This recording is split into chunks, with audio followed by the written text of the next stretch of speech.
Hi friends, ముందుగా మీ అందరికీ దీపావళి శుభాకాంక్షలు. మేమైతే మా కొత్త ఇంటికి వచ్చాక మొదటిసారి దీపావళిని సెలబ్రేట్ చేసుకుంటున్నాము.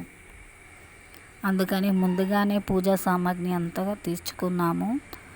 పూజకు కావలసిన పువ్వులు అవన్నీ అరేంజ్ చేసుకొని పూజనైతే కంప్లీట్ చేసుకొని తులసి దగ్గర దీపం వెలిగించుకున్నాము. గుమ్మం ముందు మా పిల్లలైతే రంగురంగు ముగ్గులు వేశారు. బాగా కలర్స్ కూడా వేశారండి. మట్టి ప్రమిదల్లో దీపాలు వెలిగించాము. వాటర్ దీపాలను అయితే మేము తీసుకోలేదండి. న్యాచురల్గానే ఉండాలని, దీపావళి అంటే న్యాచురల్గా దీపాలు వెలిగించడమే కదండి. అందుకనే మేము న్యాచురల్గానే దీపాలను వెలిగించాము. మా పిల్లలు అయితే ట్రెడిషనల్ డ్రెస్లో రెడీ అయ్యారు. నేను మా పెద్ద పాప క్రాకర్స్ని అయితే కాల్చాము.